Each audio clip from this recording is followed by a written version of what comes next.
सूचना शाखाका रमाइला कुरा।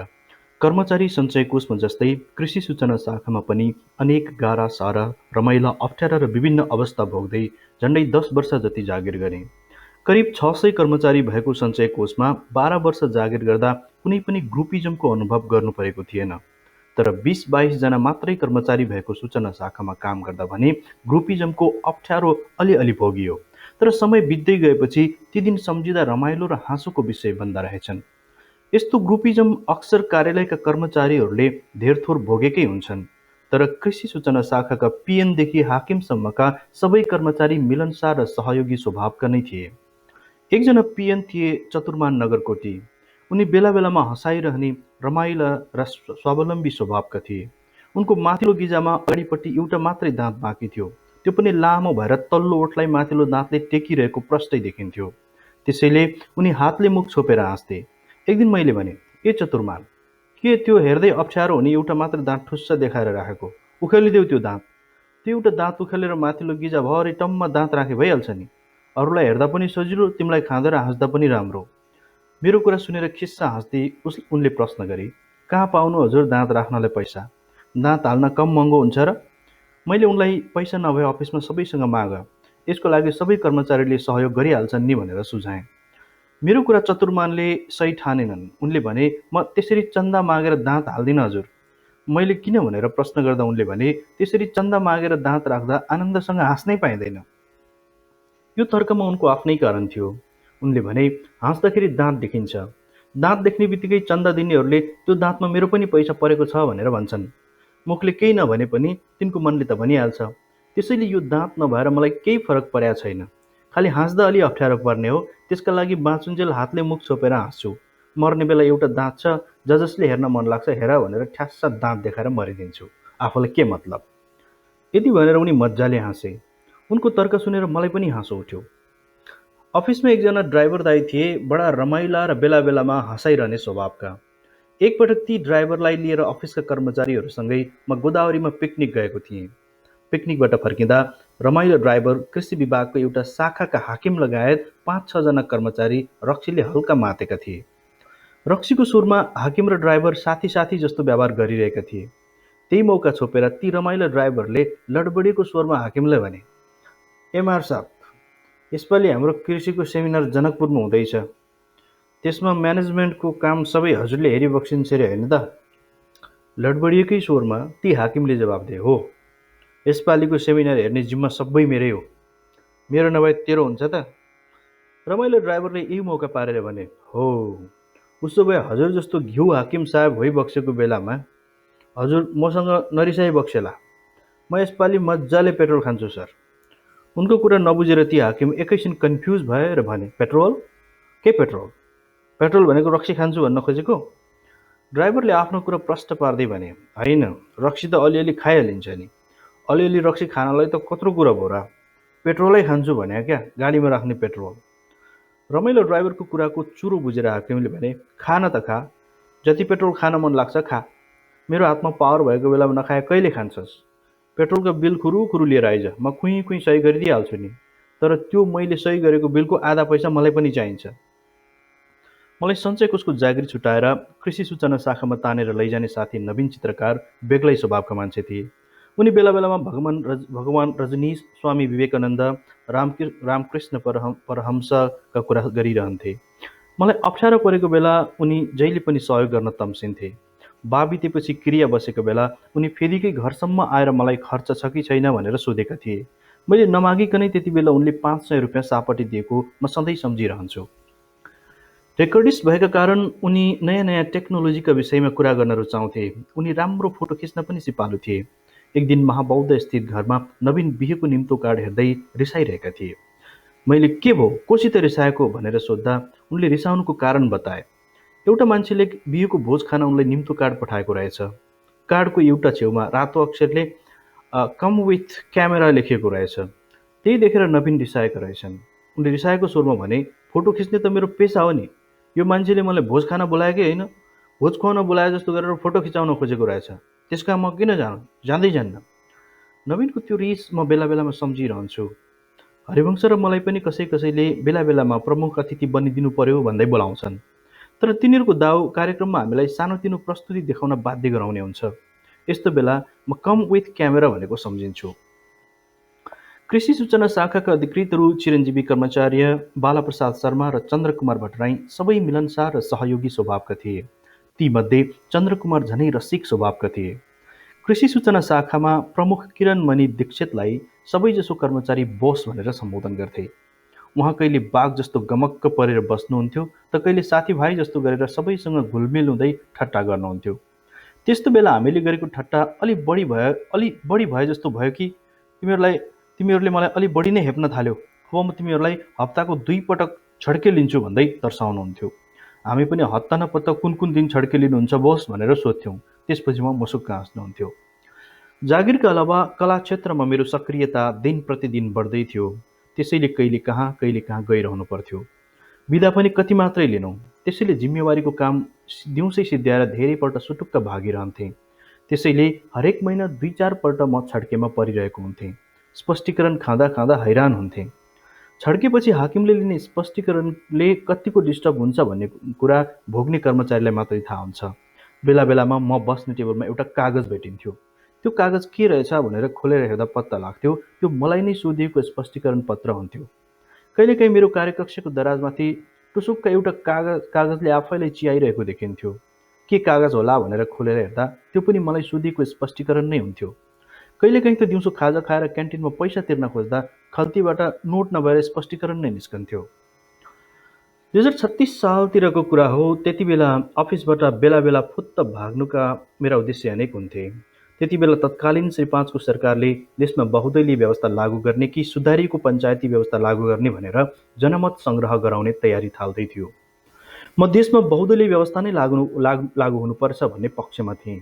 त्यसलाई बल पुर्याउन म अनेक किसिमका राजनीतिक व्यङ्ग्य समेटिएका कार्टुन बनाउँथेँ।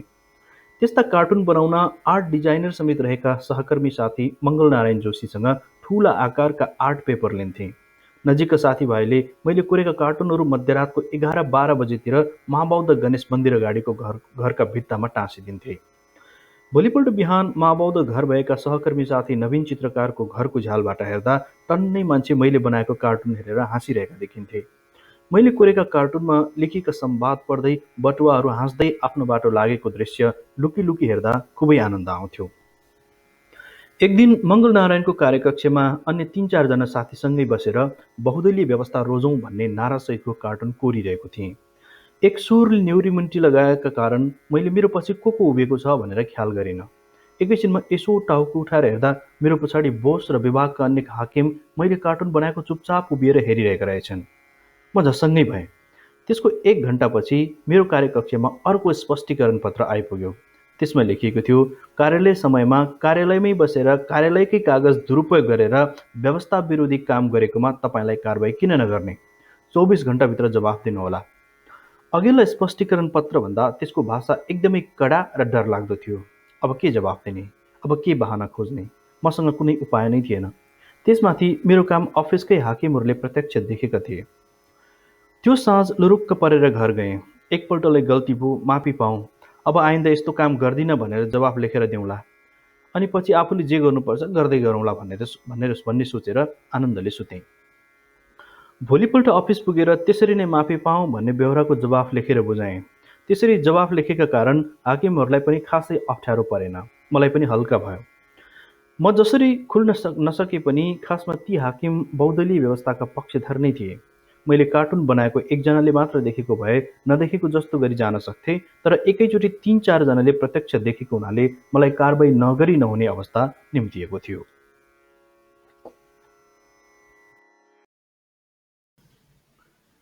फुल फुलिरहुन्जेल दिनभर पुल्चोक स्थित कृषि सूचना शाखामा काम गर्यो।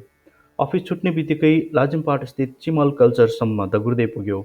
राति 8 बजेसम्म विदेशी पर्यटकलाई सांस्कृतिक कार्यक्रम देखायो, उफ्रियो, नाच्यो, गायो।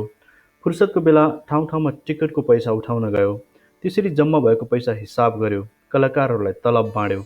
1.5-2 वर्ष यसै गरी चलिरह्यो। बिस्तारै बिस्तारै फेरि पर्यटक घट्न थाले। आम्दानी घटेपछि 3-4 महिनासम्म हल भाडा तिर्न सकेनौँ। एक दिन काठमाडौँ ट्राभलबाट एकैचोटि 80 जना र शङ्कर ट्राभल एन्ड टुर्सबाट 20 जना हलै भरिने गरी एकैपल्ट आउने भए। दिलकृष्ण र म दगुरादगुर गरेर चिमल कल्चर ग्रुपको हलमा पुग्यौँ। हलमा पुगेर हेर्दा मूल ढोकामा हामीले अघिल्लो दिन लगाइराखेको ताल्चामाथि अर्को ताल्चा खप्टिएर झुन्डिरहेको देख्यौँ।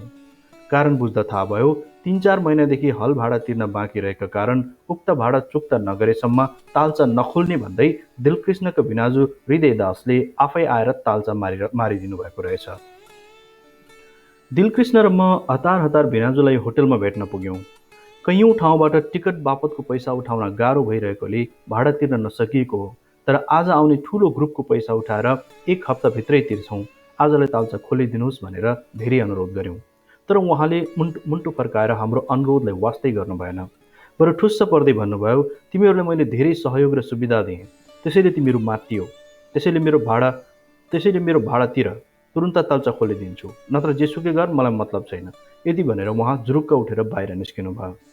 हेर आपत, टुरिस्टहरूको ग्रुप आउने बेला हुनै आँटिसकेको थियो। हामी दुई छटपटिन थाल्यौँ, के गर्ने कसो गर्ने। दिमागले केही काम गरिरहेको थिएन।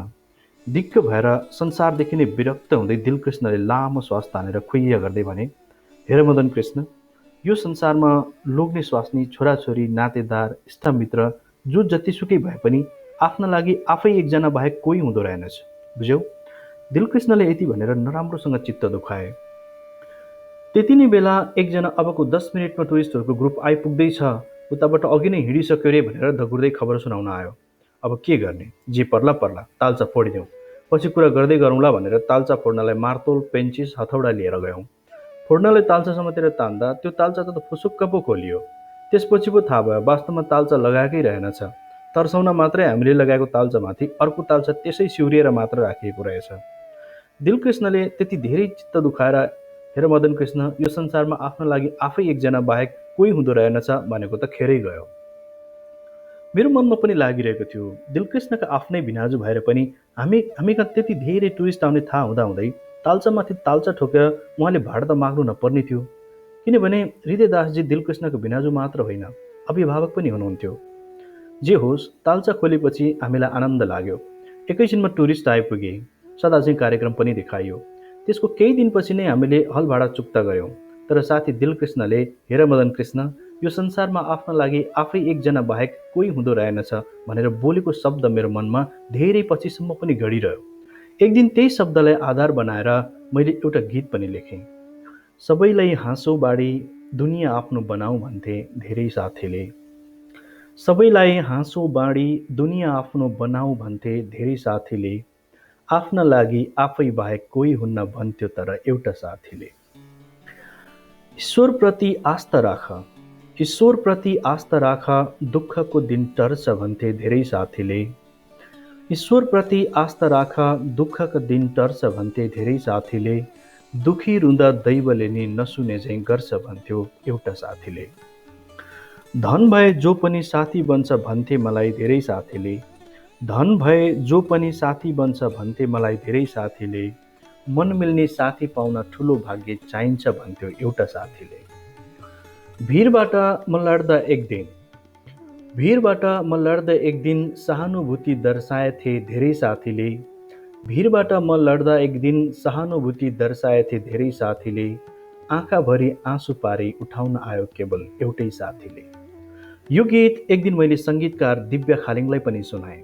पछि यही गीत गायक राजेश पायल राईले गाए। म जस्तै दिलकृष्ण पनि सञ्चय कोषको जागिरमै दिनभर व्यस्त रहन्थे। त्यसैले चिमल कल्चर ग्रुपका लागि गर्नुपर्ने दौडधुप पर्याप्त भइरहेको थिएन। केही बढी समय दिएर खट्न सके संस्था राम्रो चल्छ भन्ने आत्मविश्वास हामी दुवैमा थियो। त्यसैले दुईजना लगानी साझेदार थप्नु पर्यो कि भनेर हामीले छलफल गऱ्यौँ। त्यही अनुसार हामीले हाम्रा पुराना हितैषी मित्रहरू विशाल राणा र गोवर्धन श्रेष्ठलाई यो प्रस्ताव गऱ्यौँ। म भन्दा अघि नै सञ्चय कोष छाडेका गोवर्धन केही वर्ष नेपाल राष्ट्र ब्याङ्कमा काम गरिवरी नेपाल प्रहरीमा छिरेर डिएसपी भइसकेका थिए। बेला बेला विशाल र गोवर्धनसँग हाम्रो मनासलु होटलमा भेटघाट भइरहन्थ्यो। त्यसैले उनीहरू दुवैलाई चिमलको गतिविधिबारे राम्रो जानकारी थियो। हाम्रो प्रस्ताव अनुसार उनीहरू 10-10 हजार रुपियाँ हाल्न तयार भए। यसरी चिमल कल्चर 4 जनाको व्यापारिक साझेदारीमा चल्न थाल्यो। सधैँ एकै प्रकारका नृत्यहरू देखाउँदा चिमल कल्चरमा कुनै नवीनता नै नभएको जस्तो लागिरहेको थियो। नयाँ नयाँ सङ्गीत र नयाँ नयाँ नृत्य कम्पोज गर्न पाए अझै राम्रो हुन्थ्यो भन्ने सोचिरहेका थियौँ। त्यस्ताका वज्राचार्य अत्यन्त राम्रो नृत्य निर्देशक र सङ्गीतकारमा गनिनुहुन्थ्यो। उहाँले रचना गरेका उत्कृष्ट बुद्ध भजन स्वयम्भूस्थित ज्ञानमाला भजन मण्डलमा दिनहुँ जस्तो गाइन्थे। नेपालका वज्राचार्य समुदायको गोप्य पूजामा मात्र प्रस्तुत गरिने शास्त्रीय चर्या नृत्यलाई खुल्ला रूपमै दर्शक सामु ल्याउने दुईजना मध्ये कान्छा बुद्ध एक हुनुहुन्थ्यो। चर्या नृत्य अन्तर्गतका कुमारी नृत्य, वज्रयोगिनी नृत्य, मञ्जुश्री नृत्य जस्ता कैयौँ गोप्य नृत्यलाई सर्वसाधारणमाझ प्रस्तुत गर्ने कामको श्रेय सप्तमुनि वज्राचार्य र कान्छा बुद्धलाई नै जान्छ। कान्छा बुद्ध नेपाल प्रज्ञा प्रतिष्ठानका वरिष्ठ नृत्य निर्देशकको रूपमा पनि कार्यरत हुनुहुन्थ्यो। पुल्चोक स्थित नेपाल इन्जिनियरिङ क्याम्पसमा प्राध्यापक रहेका उहाँका कान्छा सुपुत्र ऋद्धिबहादुर पनि अत्यन्त राम्रो नृत्य कलाकार पनि थिए। उनले महसञ्चारले बनाएको लाल पूर्जा नामक टेलिफिल्ममा महादेवको भूमिका निभाएका थिए। कान्छा बुद्धका बाबु छोरालाई नै चिमल कल्चरमा साझेदारको रूपमा जोड्न पाए नयाँ नयाँ प्रस्तुति गर्न सकिन्थ्यो भन्ने दिलकृष्ण र मलाई लागिरहेको थियो। यही हिसाबले उनीहरू दुवैसँग कुरा अघि बढायौँ। तर यसरी 6-6 जना साझेदार हुँदा खासै फाइदा नहुने हुनाले आफ्नो रकम फिर्ता लिएर विशाल गोवर्धन पछि हटिदिए। त्यस लगत्तै कान्छा बुद्धका बाबु छोरा साझेदारको रूपमा चिमाल भित्रिए। उनीहरूको संलग्नतापछि चिमल कल्चरमा अन्य विभिन्न नयाँ नृत्यका साथमा सवा भक्कुलाई राँगा बलि दिने जस्ता क्लासिकल टाइपका नृत्यहरू कम्पोज गरेर पनि देखाउन थालियो। नेवारी परम्परा अनुसार हनुमान ढोकामा इन्द्र जात्राका बेला लाखे नाच जस्तै सवा भक्कु नाच देखाइन्थ्यो। भैरव र अरू अन्य दुई भक्कुहरू रहने यस्तो नाच बडो रोचक हुन्थ्यो। यस्तो नाच देखाउने बेला रक्सी खुवाएर मत्ताएको राँगोलाई हनुमान ढोकामा ल्याइन्थ्यो। हातमा तरवार लिएर रातो जामा लगाएर नाचिरहेका तिनैजनाले उफ्रिरहेको राँगोलाई मार हान्थे। अहिलेसम्म पनि इन्द्र जात्राको बेला यस्तो नाच देखाउने चलन छ। तर हजारौं दर्शकको अघि रगताम्य हुने गरी मत्ताएको राँगोलाई तरवारले मार हान्ने चलन भने हटिसकेको छ। जात्राको बेला मात्रै देखाउने यस्तो परम्परागत नाचलाई कान्छा बुद्धले स्टेजमा देखाउन मिल्ने बनाउनु भयो। ऋद्धिले भैरवको भेष धारण गरेर हातमा खड्ग लिएर नृत्य गर्थे भने म चाहिँ राँगा जस्तै देखिने लुगा लगाएर माथिएको राँगाको अभिनय गर्थे।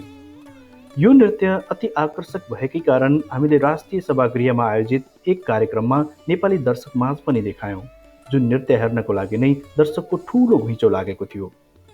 चिमालभित्र यो लगायत कैयौँ राम्रा नृत्य देखाउँदा पनि टुरिस्टको सङ्ख्या बढाउन सकिएको थिएन। हामी सबैजना टुरिस्टको सङ्ख्या बढाउने भनेर भौतारिरहेका थियौँ। त्यस्ताका शरदचन्द्र शाहले मनास्लु होटल छेउमै मोलेस्यु नामको जापानी रेस्टुरेन्ट भर्खरै सञ्चालनमा ल्याएका थिए। पछि राष्ट्रिय खेलकुद परिषदका सदस्य सचिव समेत भएका उनी त्यति बेला दरबारभित्र शक्तिशाली भूमिकामा पुगिसकेका थिएनन्। चिमाल कल्चरका सबैभन्दा धेरै पारिश्रमिक खाने कलाकारको तलब मासिक 800 रुपियाँ मात्रै थियो। तर शाहको मोलेस्यु रेस्टुरेन्टमा काम गर्ने म्यानेजरको तलब हाम्रा कलाकारको भन्दा धेरै गुणा बढी थियो। तर त्यति हुँदा पनि मोलेस्यु रेस्टुरेन्टको राम्रो प्रचार हुन सकेको थिएन। चिमाललाई पहिले जस्तै टुरिस्टहरूले भरिभराउ बनाउन ट्राभल एजेन्ट, टुर अफिसर र होटलका रिसेप्सनिस्टहरूलाई केही वर्ष अघि मोमो र रक्सी खुवाएर प्रस्तुति देखाए जस्तै कार्यक्रम आयोजना गर्ने सोचिरहेका थियौँ। तर पहिले भन्दा केही नयाँ गर्न सकिन्छ कि भनेर हामी दिमाग खियाइरहेका थियौँ। यसै सिलसिलामा एक दिन दिलकृष्ण र मैले शरदचन्द्र शाहलाई भेट्यौँ। हामीले आफ्नो योजना सुनाउँदै अनुरोधको भाकामा उनलाई भन्यौँ, हेर्नुहोस् शाहज्यू, प्रचार प्रसार नभएकोले यहाँको रेस्टुरेन्ट पनि चल्न सकेको छैन। हाम्रो चिमाल कल्चरमा पनि टुरिस्टहरू घटिरहेका छन्। जति सकिन्छ चाँडो आज या भोलि नै ट्राभल एजेन्ट, पर्यटक गाइड, टुर अफिसर तथा होटलका रिसेप्सनिस्टहरूलाई बोलाएर हामीले नयाँ नयाँ नृत्य देखाउने सोचेका छौँ। हामीले निम्ता गरेका दर्शकलाई कार्यक्रम सकिएपछि मोलेस्यु रेस्टुरेन्टले निशुल्क डिनर खुवाउन सक्यो भने रेस्टुरेन्टको पनि प्रचार प्रसार हुन्छ र ती दर्शकले पर्यटकहरूलाई पठाइदिन्छन् भनेर उनलाई सविस्तार बतायौँ। हाम्रो प्रस्ताव सुन्ने बित्तिकै उनले ओहो, क्या गजबको मार्केटिङ प्लान लिएर आउनुभयो। त्यतिका मान्छेलाई खाना खुवाउन तपाईँहरूलाई झन्झट, त्यतिका कलाकार जम्मा गरेर सांस्कृतिक कार्यक्रम देखाउन मलाई झन्झट, दुवै पक्षलाई सजिलो हुने कायदा। Thank you. खुसीले उनी नाच्न थाले। हाम्रो निर्णय अनुसार केही दिनमै सबैलाई निम्ता गरेर चिमालमा भव्य कार्यक्रम देखाइयो। कार्यक्रम लगत्तै सबैजनाले छेउैको मोलेस्यु रेस्टुरेन्टमा जापानी खाना खाए। त्यसको भोलिपल्टदेखि चिमालमा सांस्कृतिक कार्यक्रम हेरिसकेपछि मोलेस्युमा खाना खान जाने पर्यटकको सङ्ख्या बढ्न थाल्यो। अनेक सुख दुःख गरेर हामीले चिमाल चलाइरहेका थियौँ।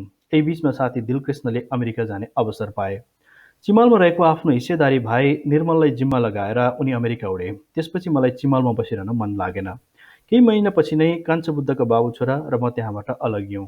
निर्मल एक्लैले चिमल चलाउने जिम्मेवारी सम्हाले। अमेरिका पुगेका दिलकृष्ण एकैचोटि झन्डै 8 वर्षपछि मात्रै नेपाल फर्किए। भेटका बेला हामीले पुराना कुरा साटासाट गऱ्यौँ। आफ्नो प्रगति र सुख दुःखका कुरा गऱ्यौँ। त्यति बेलासम्म म कला क्षेत्रमा सबैले चिनिने गरी अघि बढिसकेको थिएँ। कला क्षेत्रकै उपार्जनबाट मैले धोबीधारामा जग्गा किनेर घर बनाई बस्न थालिसकेको थिएँ। मेरो सबै प्रगति सुनेर उनी औधी खुसी भए। उनले अमेरिकामा आफूले गरेका सङ्घर्षका कथा सुनाए। केही दिनको छुट्टीमा नेपाल आएका दिलकृष्णलाई विदाई गर्न म त्रिभुवन अन्तर्राष्ट्रिय विमानस्थलसम्मै पुगेँ। विदाईको क्रममा हात मिलाउँदै दिलकृष्णले मलाई हेर्दै भने, लौ मदन कृष्ण, म अमेरिकाबाट धेरै वर्षपछि आउँदा तिमीले प्रशस्त नाम दाम कमाएर प्रगति गरेको देख्दा साह्रै खुसी लाग्यो। आज म फेरि अमेरिका फर्कँदैछु। आज जाने बेलामा अरू के भनौँ, जे होस् एउटा कुरा याद गरिराख्नु, कलाकार भनेको फुलिरहेको फुल हो। फुलिरहुन्जेल फुललाई मानिसहरूले फुलदानीमा राखौँ कि कोटमा सिउर्यौँ कि कानमा सिउर्यौँ कि टाउकोमा सिउर्यौँ कि देउतालाई चढाउँ कि हातमा समय राखौँ कि झैँ गर्छन्। तर फुल सधैँ एक नासले फुलिरहँदैन, एक दिन ओइलिएरै झर्नुपर्छ। जब त्यो फुल ओइलाउँछ, सबैले त्यही फुललाई कुल्चिएर हिँड्छन्। यति भनेर दिलकृष्ण अमेरिकातिर उडे। तर उनले भनेका यी गहकिला कुरा मेरो मनमा कहिल्यै नबिर्सिने गरी रहिरहे।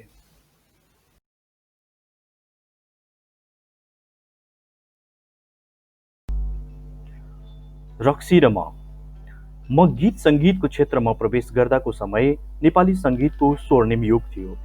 त्यति बेला नारायण गोपाल, गोपाल योन्जन, बच्चु कैलाश, प्रेमध्वज, योगेश वैद्य, बटुकृष्ण ज्वाला, ध्रुव केसी, तारादेवी, अरुणा लामा, मीरा राणा, ज्ञानु राणा, कुमार बस्नेत, फतेमान राजभण्डारी, धर्मराज थापा, झलकमान गन्धर्व, गङ्गा मल्ल, पुष्प नेपाली, रुबी जोशी, द्वारिकालाल जोशी, सत्यनारायण राजभण्डारी लगायत गायक गायिका चर्चाको शिखरमा थिए।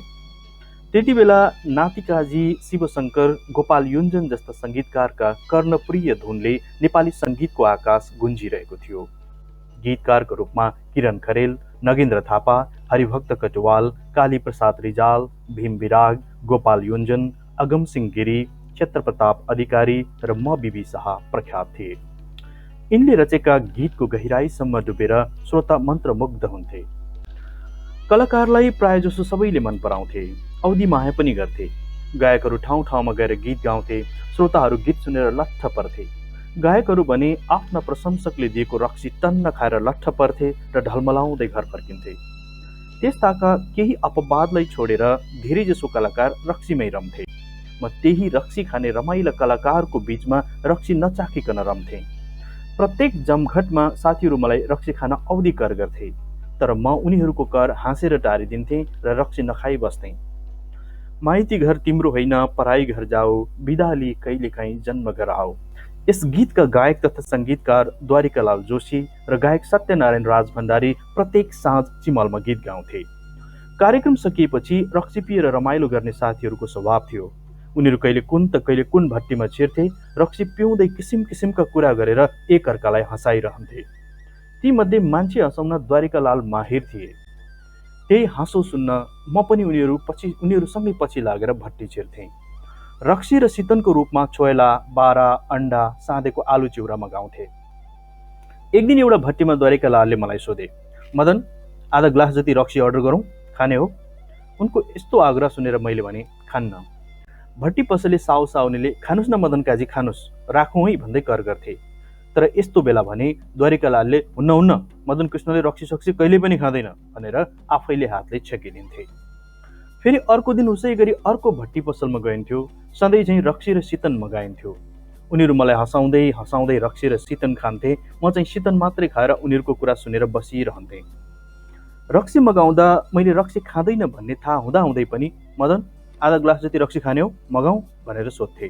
म सधैँ चाहिँ खान्न भनेर टकटकिन्थेँ। साहु या साउनीले आज एक दिन त खानुस् भन्दै कर गर्थे।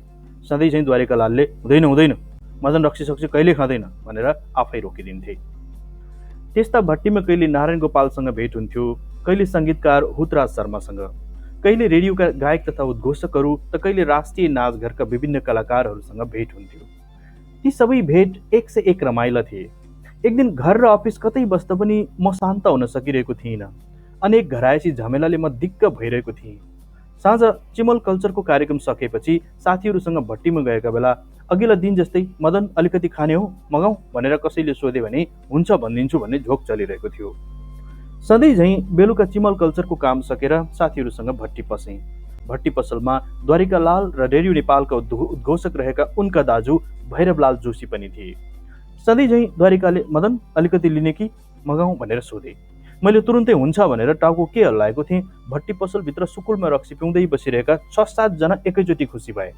उनीहरूले एकै स्वरमा ए ओ त्यो त्यो त्यो ऊ मदन कृष्णलाई दिनुहोस् त, एक ब्याग दिनुहोस् त, अलि राम्रो चाहिँ दिनु है, टाउको साउको नदुख्ने चाहिँ दिनु।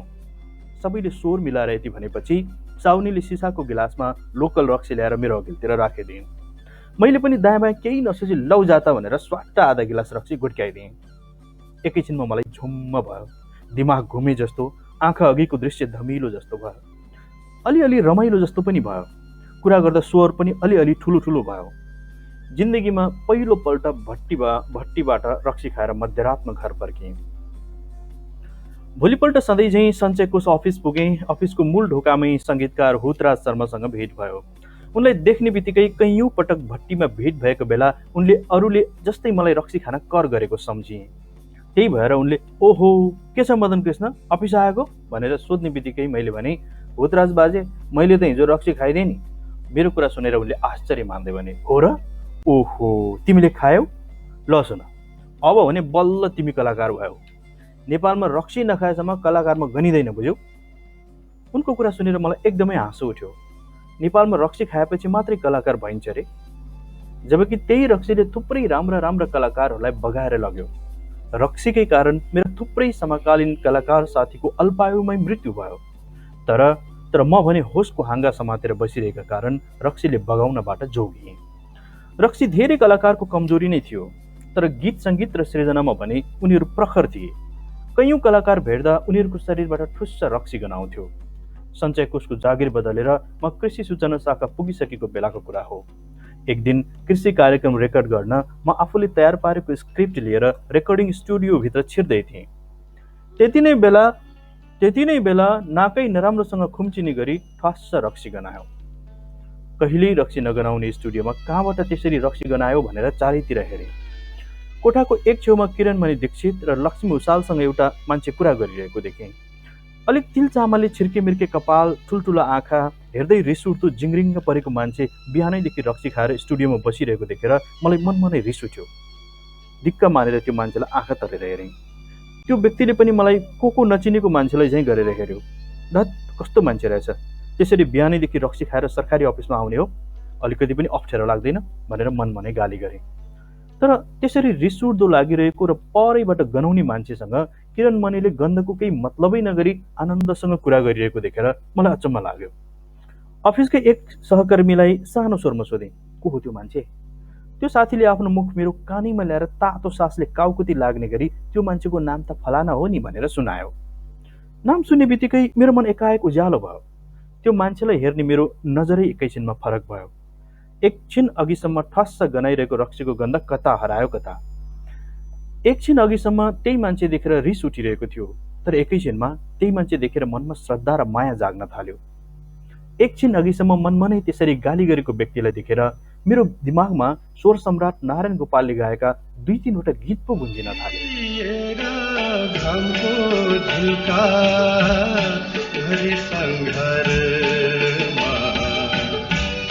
तिम्रो जिन्दगीको ढोका खोलु लाग्छ है, खोलु लाग्छ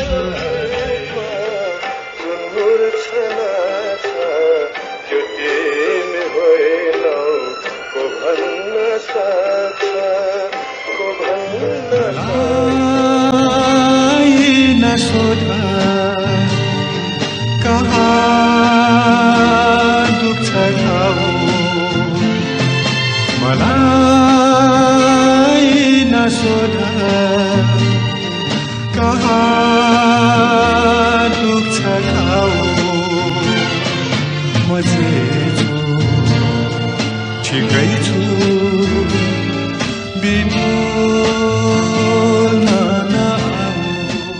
मान्छे देखेर मेरो दिमागमा यी गीत गुन्जिनुको कारण त्यो व्यक्ति नारायण गोपाल दाईले गाएका तिनै कालजयी गीतका सर्जक हरिभक्त कटुवाल पो रहेछन्।